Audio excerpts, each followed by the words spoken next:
Okay.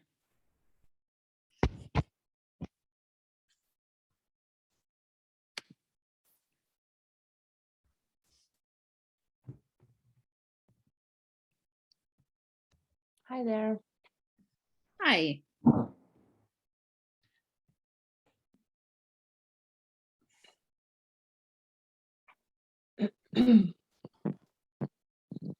Hi, everybody. Good Hi, morning. good morning.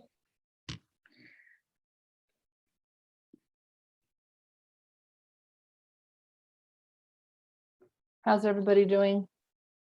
Good. Good, you? Good. I had a problem with my computer logging in, so I'm on my phone. Oh, that's why you have that shot from from below. Okay. I tried it 3 different times on 3 different browsers, and then it finally worked. I don't Yeah, I gotta understand. reboot. Yeah, I don't reboot, understand. Try again. Yeah.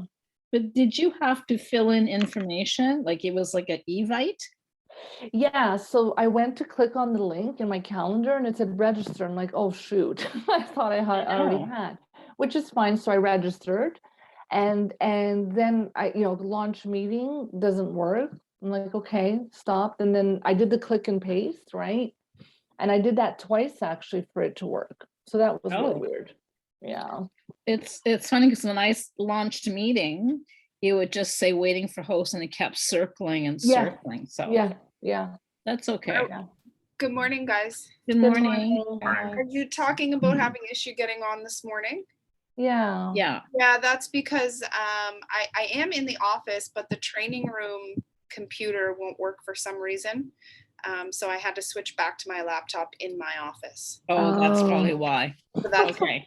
nothing. on Problem your end. solved. Nothing There's- on our end. I will get, Kendra's working on fixing all that equipment, and I'm gonna get a better crash course in using it so that we don't have these kind of issues moving forward. Great. Appreciate your patience. Let's jump into it because there is a lot to cover in this session. It could actually probably be a 2-hour session. Some of you have taken it before. Some of you that have done transactions and deals before are going to be very familiar with most of this. But if you have questions, if you have input, if you are somebody that has done a transaction or multiple transactions and you're familiar with the forms and you have input or advice or any little tips, please feel free to interject into this session, okay? I find when you haven't done a transaction in a while, Yep. Alexandra, you forget, right? So it's absolutely. really great. 'Cause Good. Yeah.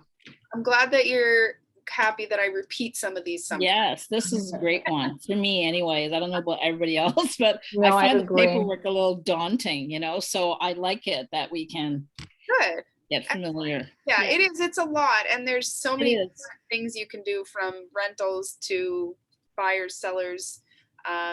It's a lot of information. So It is. I'm going to start with buyer transactions, and Okay. then we'll move on. I find typically those are the most common. So let's start with buyer transaction, and then we'll move to listings, and then we'll cover rentals.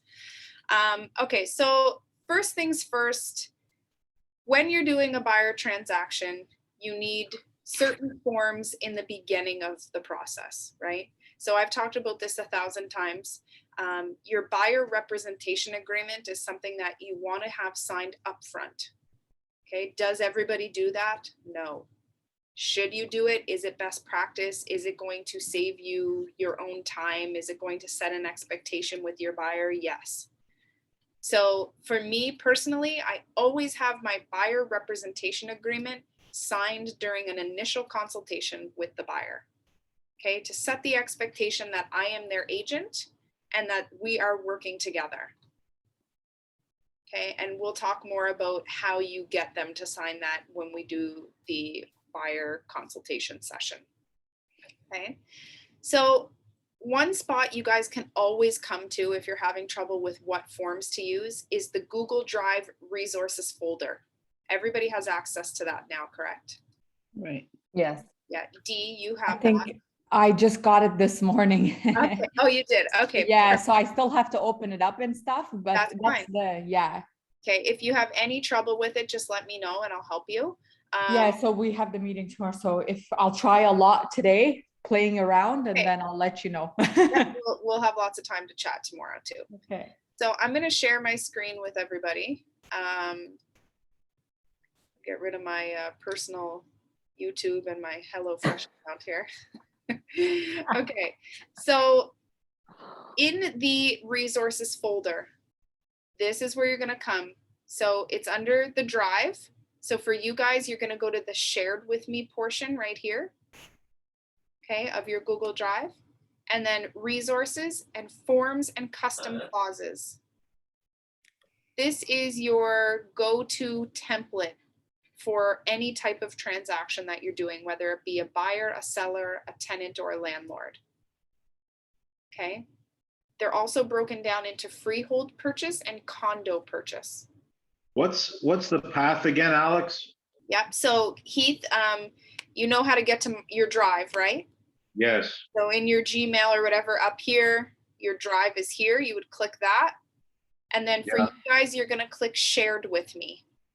shared with me, okay. Okay. And then under there, you should find a folder that's called resources.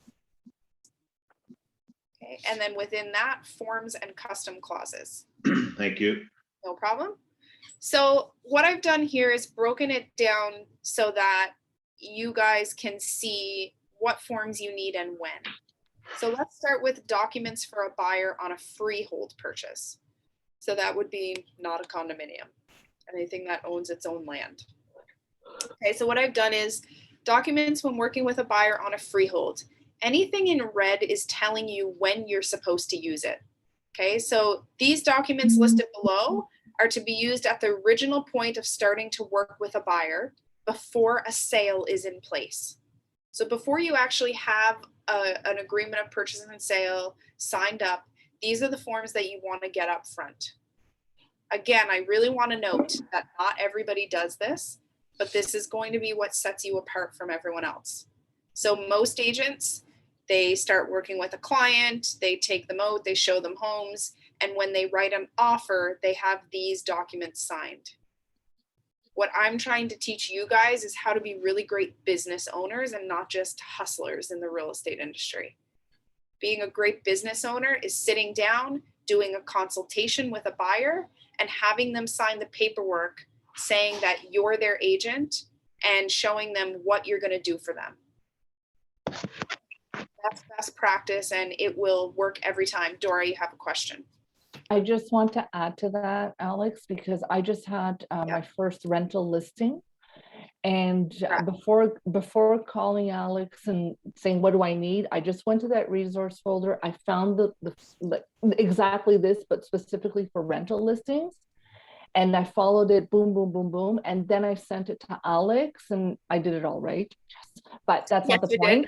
But the point was that it was just so easy to follow because there's, like she said, there's a lot of paperwork, and I found this resource folder like huge. It's like my best friend. Good. I'm really glad to hear that you're using it and that it helped. And you nailed it. Your paperwork was perfect. Thank you. Great. Yeah, so congrats on that. That's great. So these are your documents. You always need to have your working with a realtor, your buyer representation agreement. Those are the first two things you're ever going to have signed with a buyer. You also need to have your FINTRAC.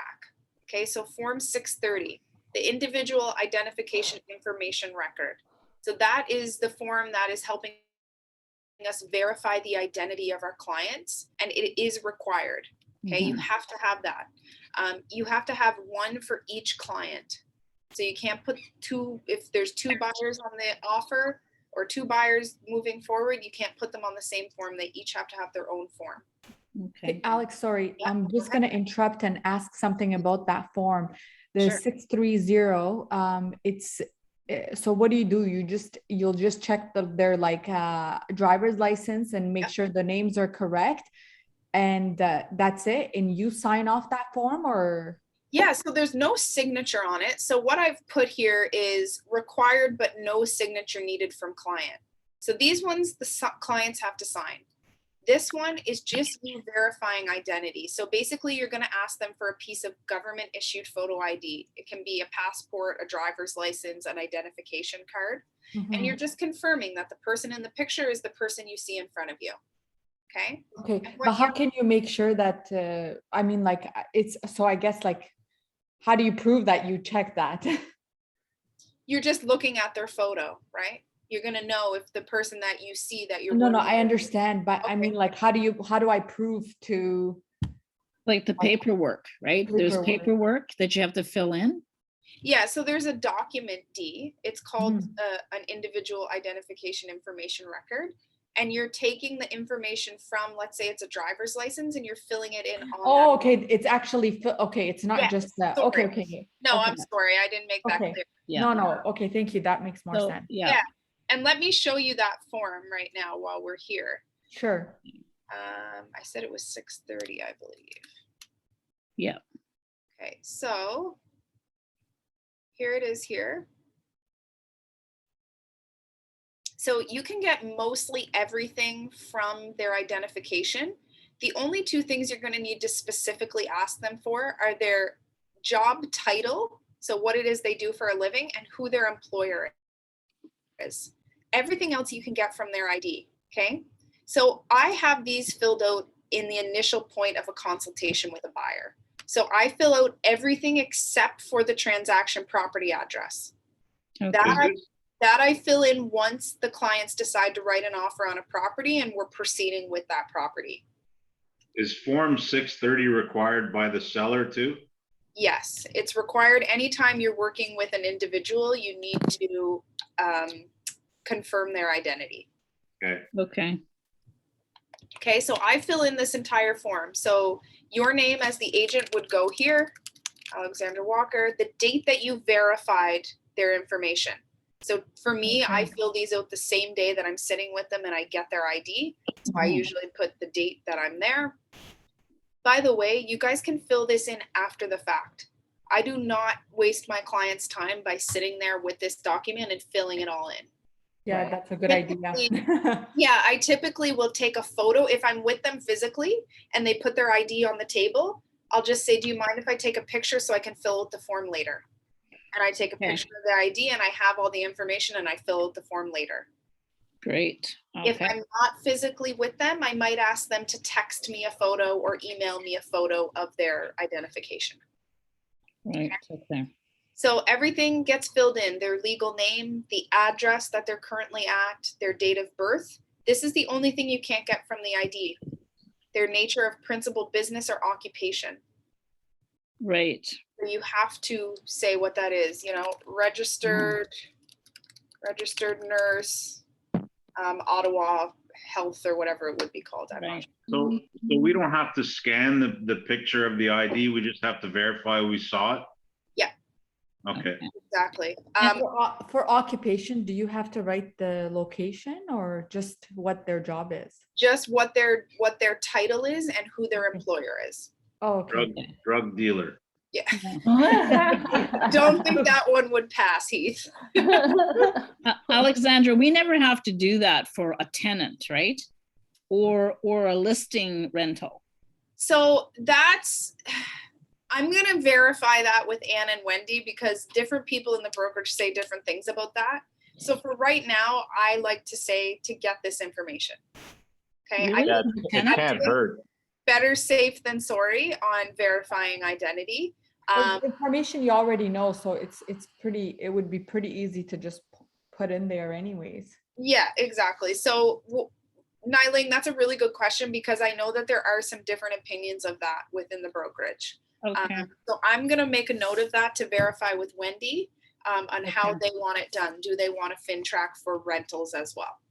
Who does this Okay. form go to at the end? So this all gets submitted to Keller Williams with all the other documentation. And essentially, it's there until we get audited. Oh, okay, perfect. So if the brokerage ever was audited, this information has to be in the file. Yeah, okay, that makes sense. The point of this document is for us to, number one, verify identity and to ensure that there's nothing shady happening surrounding the purchase or sale of a property. Right. Mhm. So I'm not going to go too far into this specific form. Most of the time, you guys are only going to need to fill out this portion unless you're verifying their identity via a credit file and not like a government issued piece of ID. It's very rare that you're going to run into that. Okay. Right. The other portions you need to make sure that you fill out are unrepresented individual reasonable measures record, measures taken to a certain identity. I've asked the unrepresented individual for information. So if this is not something you're going to need to use if it's your client, but you do have to fill out this party. Third person reasonable measures. Is the transaction being conducted on behalf of a third party according to the client? Usually it's no. Okay. If you Okay. think that it's yes, you have to say why you feel that way. If it is being conducted on behalf of a third party, you have to have all that person's information as well. Most of these scenarios you're not going to run into. Alexandra? Yep. In the scenario of a third party, would that include if it's a benefactor or no? Yes. Okay, Yeah, absolutely, Dora. That's a good question. okay. Mhm. And guys, there will actually be a session specifically on FinTrack coming up really soon. So I Okay, recommend you all attend it. I don't want to spend too much time on this one form. Okay. Here, section C, you're having to check off whether they're low risk, medium risk, or high risk. 为什么还要跟他在一起做呢？这样他什么都不帮你，那你跟他合作的意义何在呢？ Hyan, Oh, yeah. Hyan, can you mute yourself? Sorry, just realized. That's okay, no worries. Okay, and then the last thing is purpose and intended nature of the business relationship. Is it a residential property, commercial, residential for income purposes, or land for commercial use? 98% of the time for you guys, it's going to be a residential property. Right. Okay, so let me hop back here. So that's our FinTrack. We need to have that no matter what for every client. Let's pop back here to this. Working with a realtor. So the working with a realtor form, what number did I say that was? 810. So this is your form that's basically describing the relationship between you and the person that you're working with. So it really does just outline the different types of relationships you can have. And that's typically how I explain it. Bear with me one second.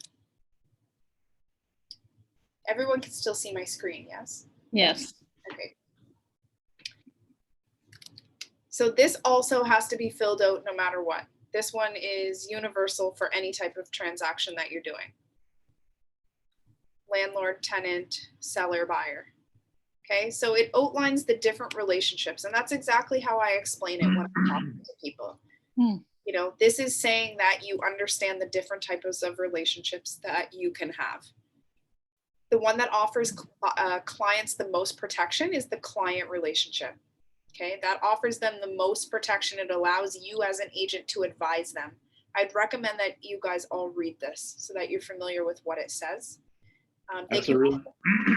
that's Pete. a really good way to position it. So it offers the client the most protection. But what if, I don't want to throw us off track here, but what if they say in what way? Like, how do you know what I mean? Yep, so you're able to not only just fill out paperwork and show them properties, but you're able to give them advice. You're able to give them advice on price. You owe them all the fiduciary duties that Okay. we are required to give as an agent for a client, okay? A Perfect. customer, you're not getting that same kind of relationship.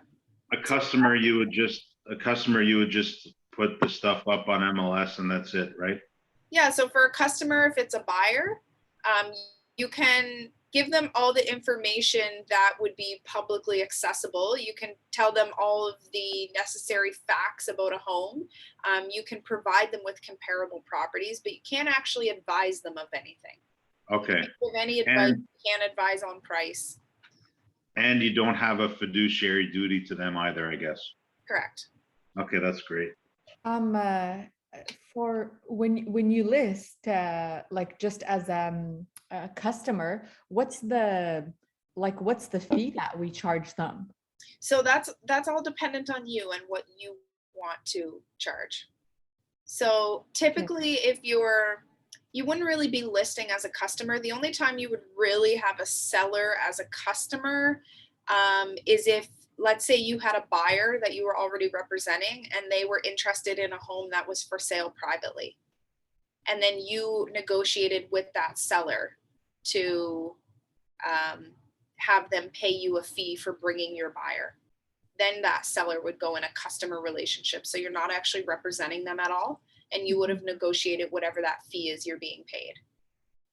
Okay, So and you can decide on that amount. So for me, I would start at 3.5% probably. okay, Okay, because you're still having to do more work than you would if you were only having to talk to your buyer. because you're going back and forth. Yeah, and even though you're not representing the seller, your buyer is the person that you're representing, and you're giving them your best and you're trying to get the best deal for them. You're still having to do all the paperwork for the seller. You're still having to talk to the seller directly. You're still having to guide them through the process. So I usually start at 3.5% on a situation like that. And if they're really not having it, I will drop down to 2.5. Okay. I really fight for that 3.5 in the beginning. And the brokerage is okay with that? Yes. Because at the end of the day, you still have to pay the brokerage what your fees are. Yeah. Yeah.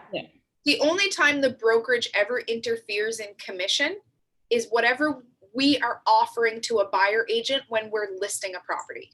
Which is the And it has to be 2.5% we have 2.5. to give. Exactly. Yeah. So for Thank us, you. Keller Williams, we want to uphold the integrity of our industry, and we want to ensure that there's a willingness to work with us amongst other agents.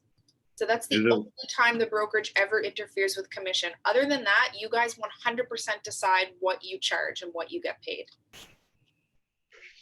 Yeah, I'm sure though like the bigger companies, they must follow the same thing, right? I would hope so. Like I that believe same- some of them do, not every single one, but some of them do. Okay.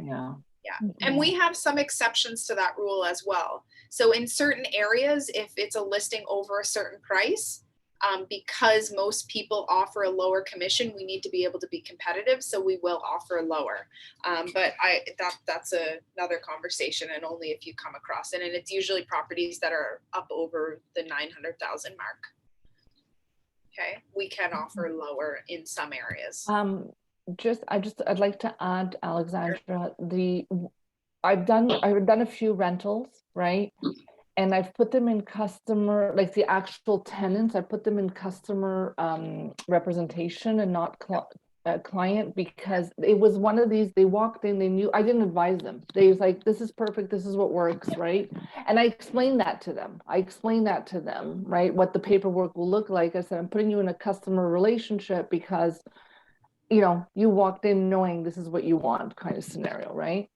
Yes, exactly. Yep. And when we do put them in customer representation and on our co-op forms of co-op, what do they call co-op, right? Confirmation of cooperation. And Confirmation of cooperation. We are not in multiple representation.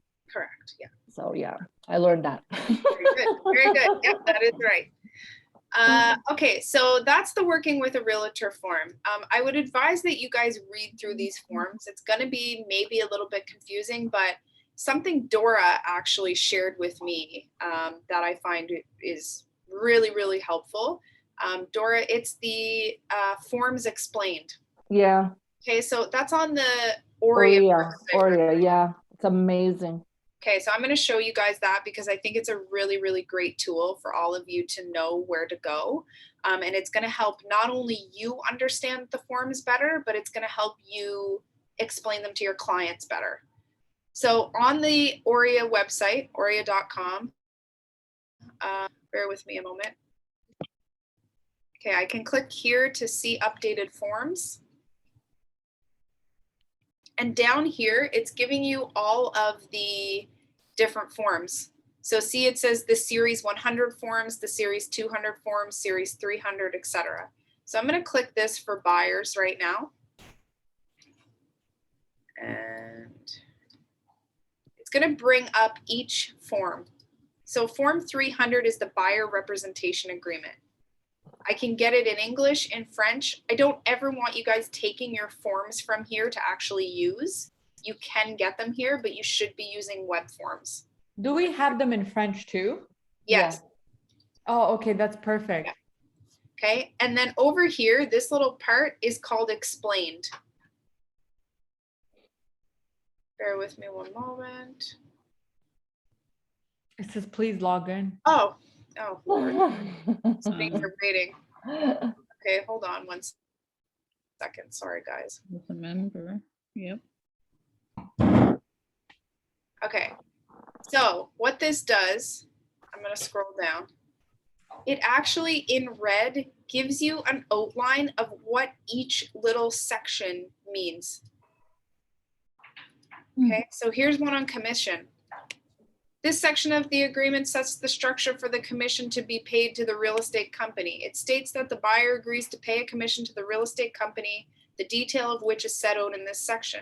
The real estate company is entitled to commission when the buyer enters into agreement to buy or lease a property. The buyer agrees the commission may come from a listing brokerage or by the seller. If it turns out that there isn't enough, the buyer will make up the difference. So that's actually what that section says. That's So- amazing.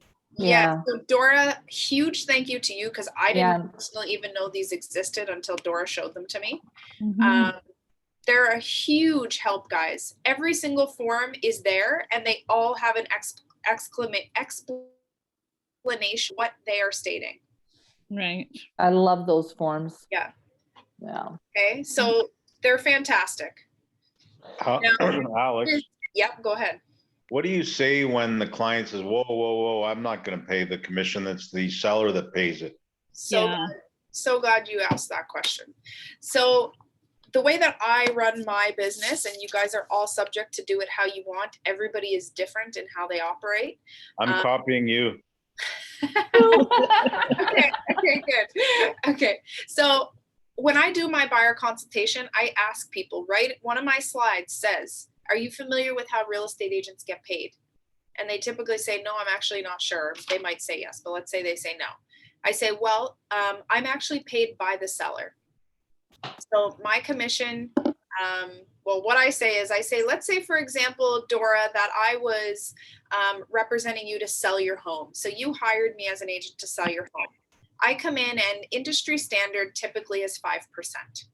So as the listing agent, I'm actually offering half of that to the agent that brings the buyer.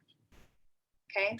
Now, what I would say to a buyer in this situation is I would explain that, and that's how I get paid. So my services are free to you. And then when I get to the point of explaining these forms, I tell them what this actually is saying, which is right here in red. And then I say, so the way that I operate my business is I will always give you an option. Let's say for some reason we come across a home that is not offering a 2.5% commission. It's in my kind of business, the way that I run my business is that I will actually take the lesser amount. So if it's an MLS listed property listed by an agent and they're offering less than 2.5%, I will take the lesser amount. I've done it many times before, and your situation will be no different. Let's say you come across a private sale on your own that you're interested in. So I always ask that you let me reach out to the seller first. I'm representing you. I will reach out to the seller first, and I will negotiate my commission with the seller so that you don't have to pay it. Okay.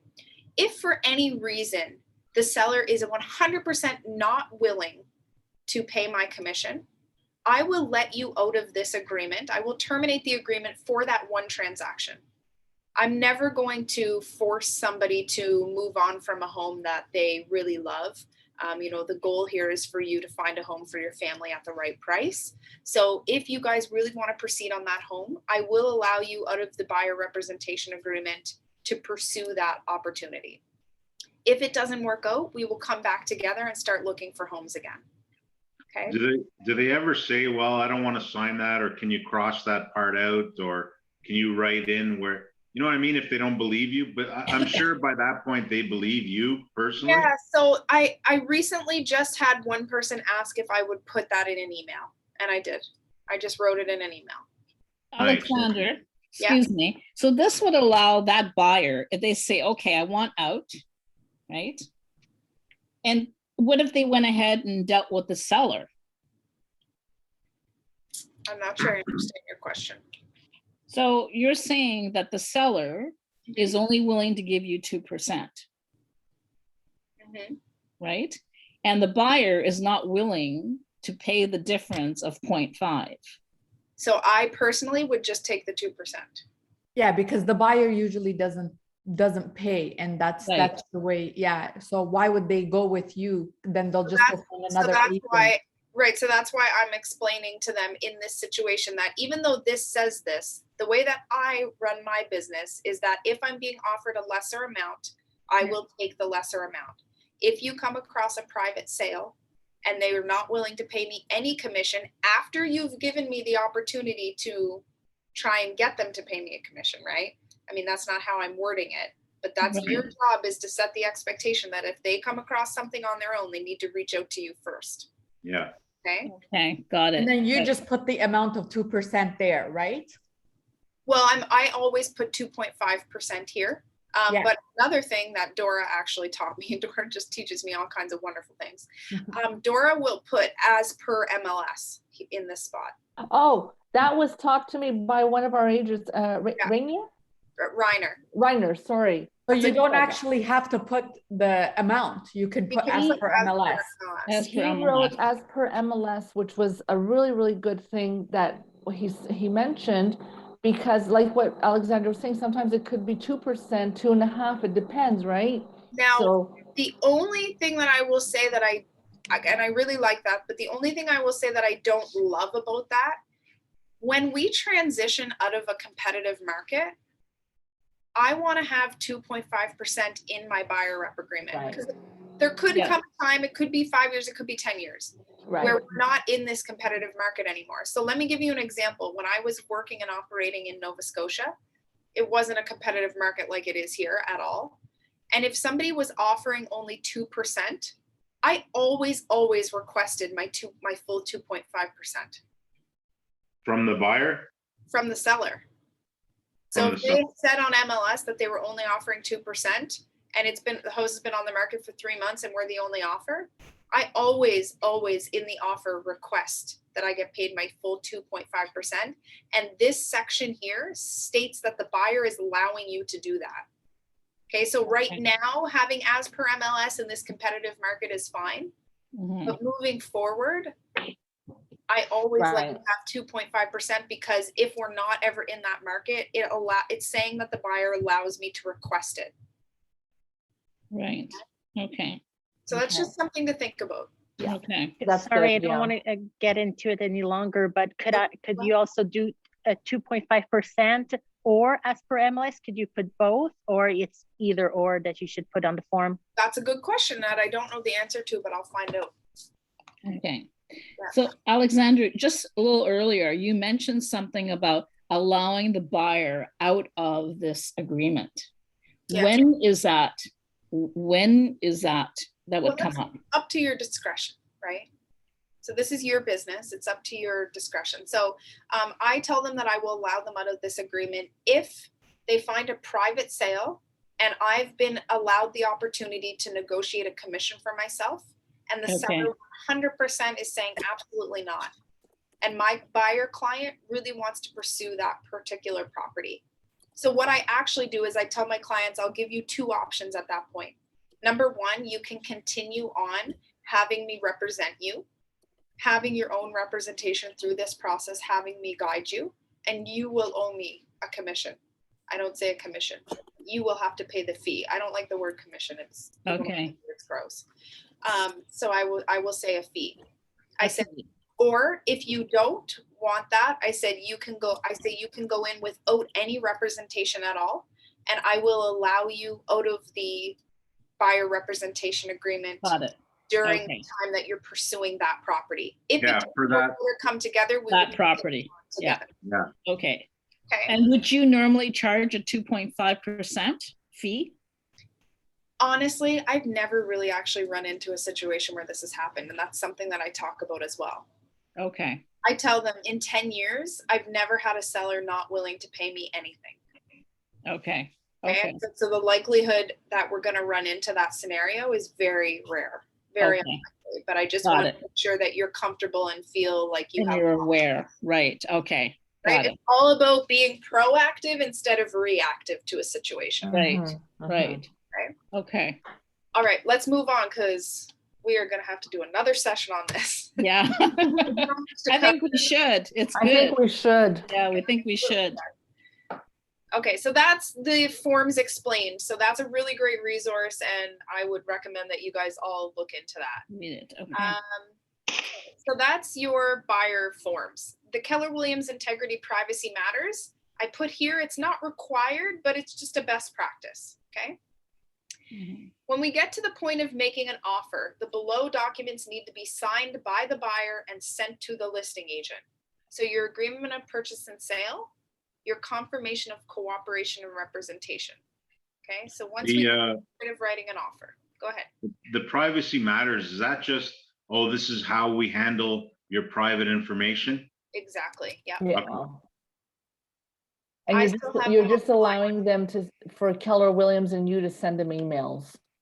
Exactly, Okay. yeah. Yeah, It's a good thing to have in it your is. file, especially with all the privacy laws and Yeah. all that kind of stuff. It's just one extra piece of paper. Okay, so here's your agreement of purchase and sale. I'm not going to go too far into this because with each of you, once we get to the point of doing an offer, I'm there reviewing it with you. So you guys can fill this out to the best of your ability, but I'm going to be with you doing it for anybody that hasn't done one yet. So We won't go over that too much. Go ahead. okay, so for this form, this is if you're buying a house. Yeah, so this is if you have a buyer that wants to make an offer on a home. Okay, and this is not a condo where you own the No, land. there's a that's a good question. There's a different form for a condo. Yes, okay, And that's it's what I still an remember. agreement of purchase and sale, but it's a different form number. Okay, so we fill this out with you and then we Well, send it, we give it to the person that's buying, like our client, To and sign. they sign it. Okay. And you can do that all electronically, Dee. So you can Okay. either start filling it out on your own and then I can review it for you and give you notes. Or if you want to do it with me, I can do it with you. Okay. And then we're going to send it to your client. If you're meeting them in person, they're going to hand sign it. If we're doing it electronically, we're going to do it through our DocuSign program. Okay, can I ask a question? If it's Sure. not relevant, you can answer it later. That's okay. So you know how there is bids, like you hear like, okay, today like all these people are submitting. Like how does that go with this? Like, do people just like quickly fill this out and just send it in within that day? Yeah, Like, that's a really good question. So it all depends. If you have a client and they say, okay, well, today's Thursday and they're looking at offers on Monday and we want to write an offer, you want to get this all done as soon as possible, but you're not going to submit it until the offer date. oh, okay. So like, how do people come to conclusion of like the seller to have an offer date? Well, having an offer date is usually if you're still in a really competitive area. Okay, so if you are expecting to get a lot of competition and you want your price to inflate, you're going to hold offers for a certain date. Oh, okay. So Right. that you kind of get that with, I guess, experience or what the market is like. Okay. Yep, exactly. That's going to come with experience and time and learning the market. Yeah. And by the way, a lot of properties that have the holding offers note on them right now, some of them aren't getting any offers on their date. That's something that's just started to happen in the last like 6 months, I would say.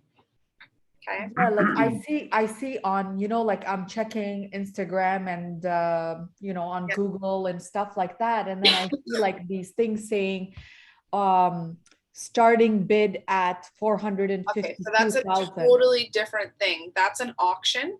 Okay. We're not going to talk about that right now. Okay, but that's different. totally different. It's Okay. a brand new company. They are not licensed realtors. They are not RICO. They are not ORIA. They are not OREB. It is a complete independently owned and operated company.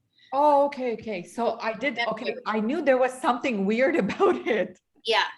Yes, Okay. it's brand new. We actually did a training session on it, Dee, and Okay. I'll point you in the direction of where that recording is so that you can work on it.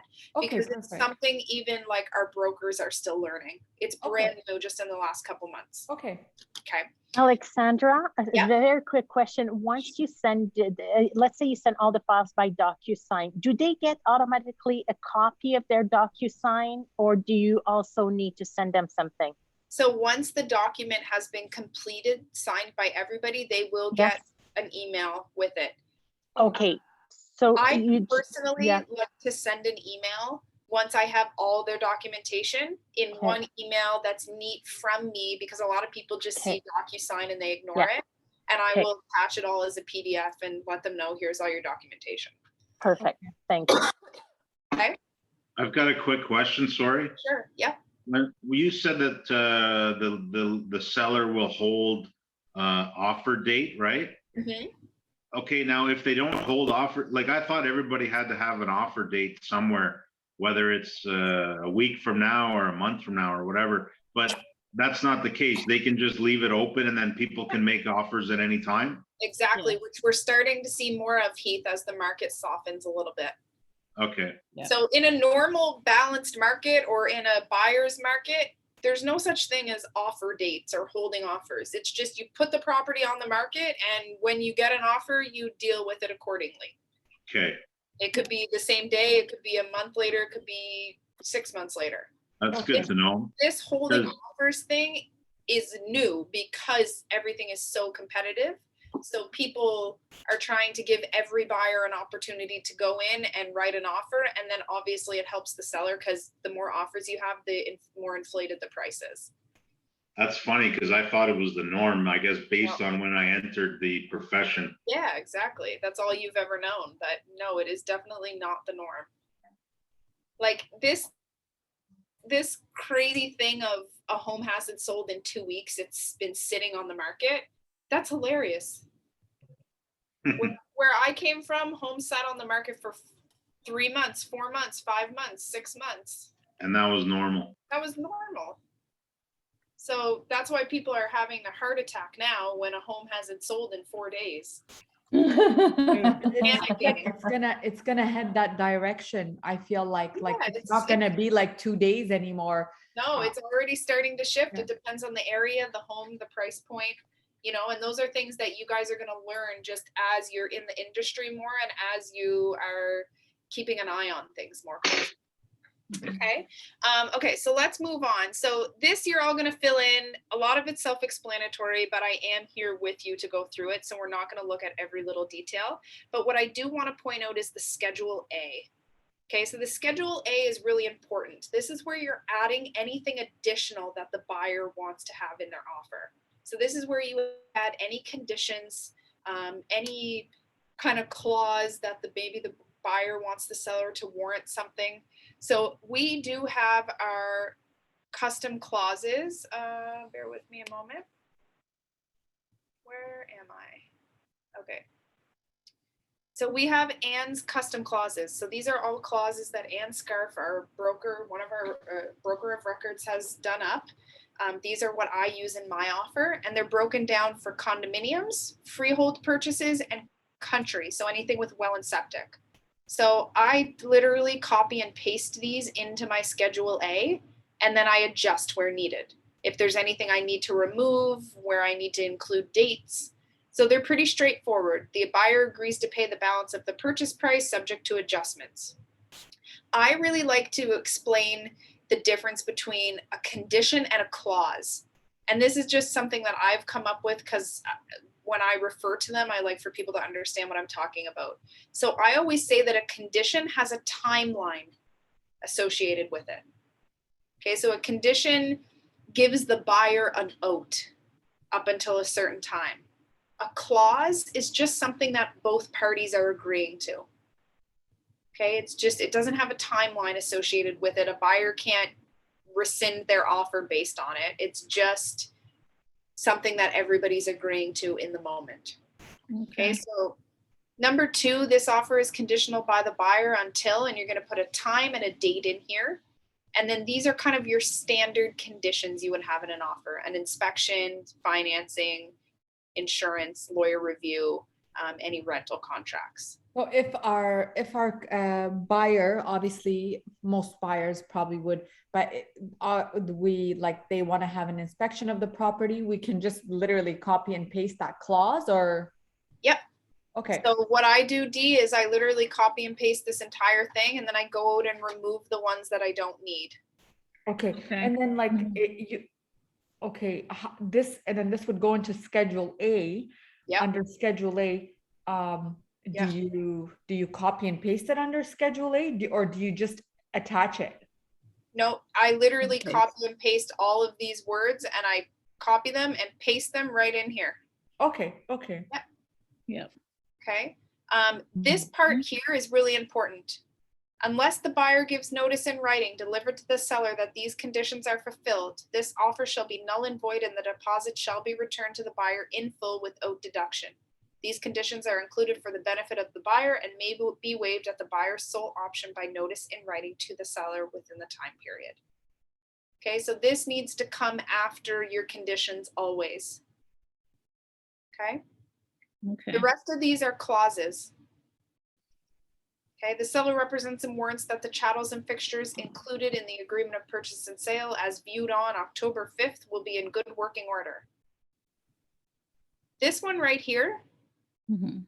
is really important. Number 5, the buyer shall have the right to view the property. This says one further Yeah. time. I've actually increased, depending on how long the closing is, you can put 2 times.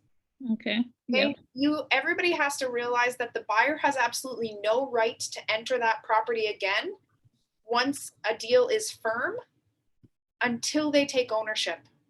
Yeah. My This is- brother had a lot of problem with a situation like that, where the buyer, after signing the agreement, would try to like sneak into the house because it Oh my was like a gosh. new development. Yeah. Yes.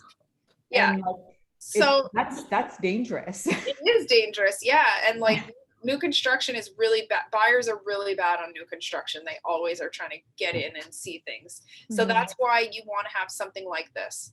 So when you're the buyer, you're working with the buyer, you want to make sure that they at least one time. Okay. So this for me, this is my final walkthrough.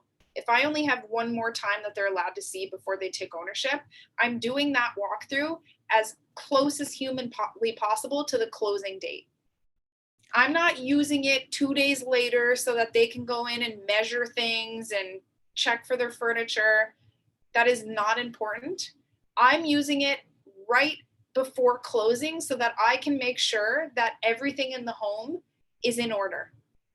There's no leaking basement. There's no big holes in the walls. There's no, the seller didn't leave garbage and cats. I've had that before, where I've gone into closing and it's supposed to close in like an hour and the entire home is filled with garbage and they've left their cats behind and there's poop everywhere. And okay, that's what I'm using that walkthrough for. I want to make sure that before my client sends their money to this seller, that this home is in proper condition.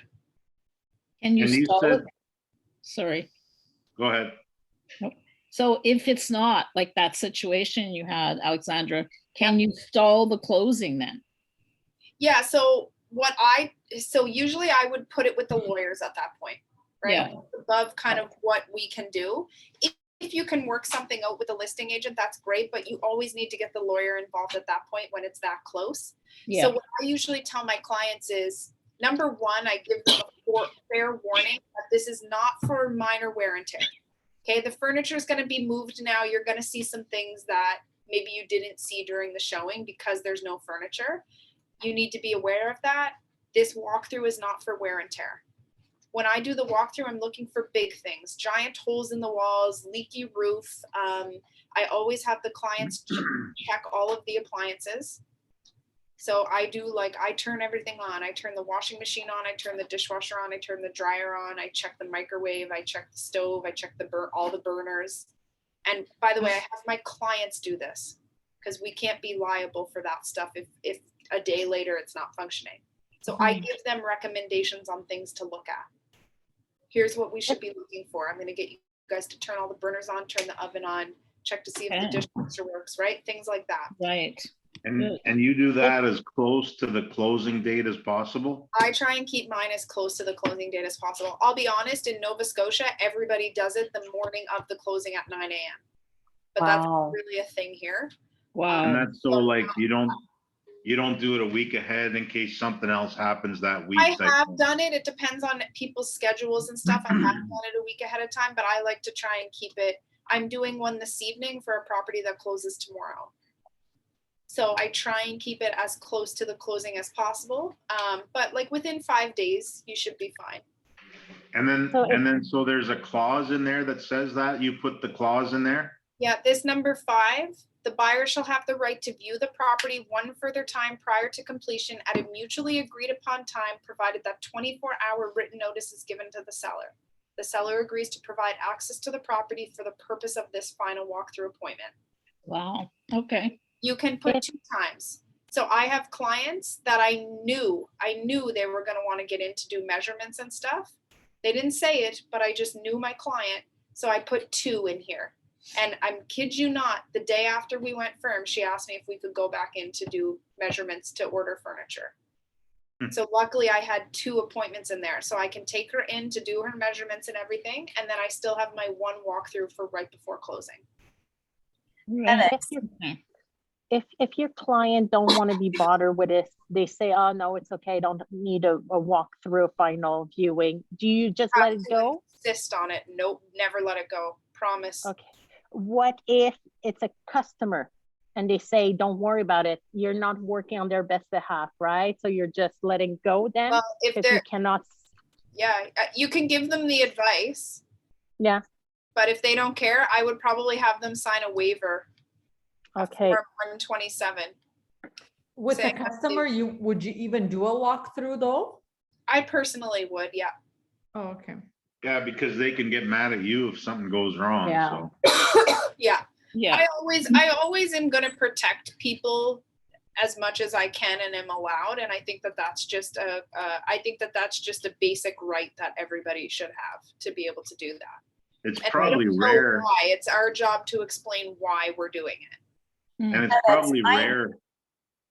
Also touching on the pets thing, when people go for like showings and stuff, and obviously people have pets, but if they have like maybe a cat they don't need to take out, but like if they have like dogs or I don't know, uncaged animals, I should say, do you usually like recommend like for them to like not have it in the house while like it's being showed? Because So if it's my seller D, Mhm. yes. I actually Yes, have a little okay. booklet that I give everybody, and one of the things for preparing is to make sure that your animals are removed for all Yeah, because showing. that's what I remember from before, like when I would go with my parents and stuff like Yes. that, and that like nobody, even though you could tell they have a pet in the house, they Yes. wouldn't be in the house. Yeah. Okay. So that's always my recommendation to my seller. If you're going to look at properties with a buyer, you can't control what other sellers are doing. So you could have a dog running around. But yeah, that's a really good point. You should definitely make that recommendation. Okay. So, Okay. Alexandra, just Yeah. quickly, since you have a walkthrough, let's say tonight, and you close tomorrow, right? If everything seemed in order, because they haven't moved out yet, and they move out tomorrow, and if they leave cats and poo and all that there, like what's your backup plan on that for your buyers?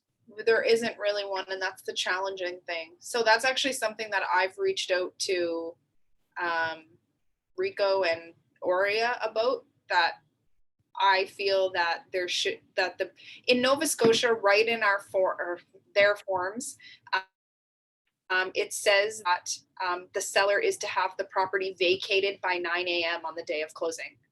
So that's why everybody does their walkthrough at 9 a.m. because the property is now vacant. Ah, So that's okay. right in the forms there, and it's something that I think that should really be changed here as well. Yeah.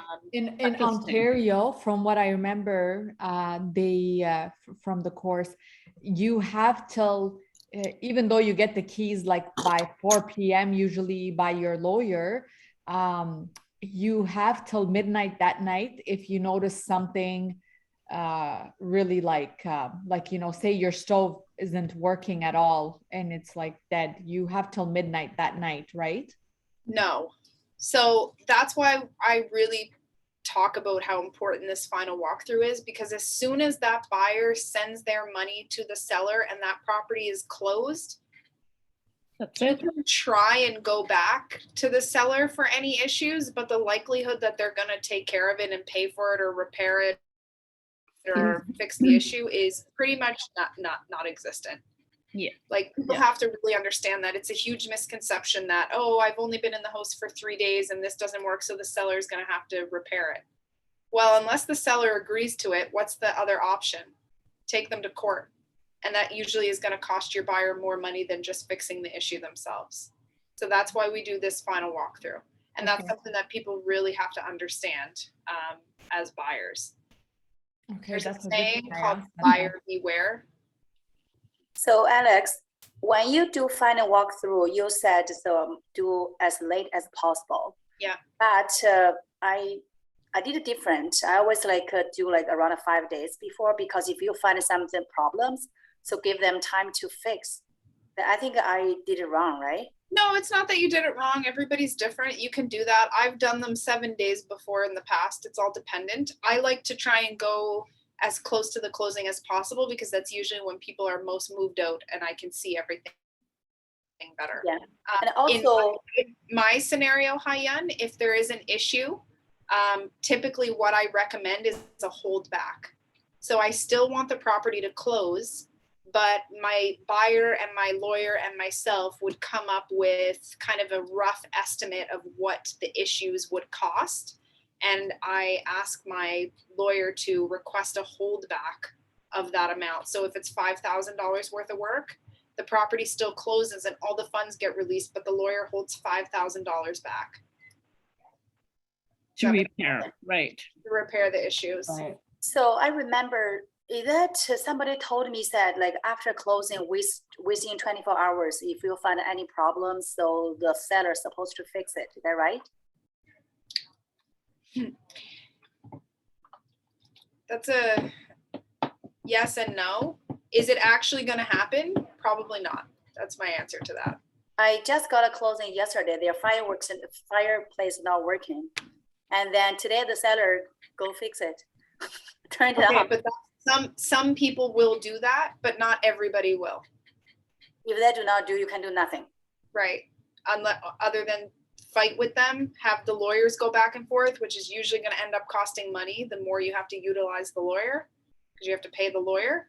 And then your worst case scenario is to take them to court. And it's just cheaper to fix the fireplace yourself.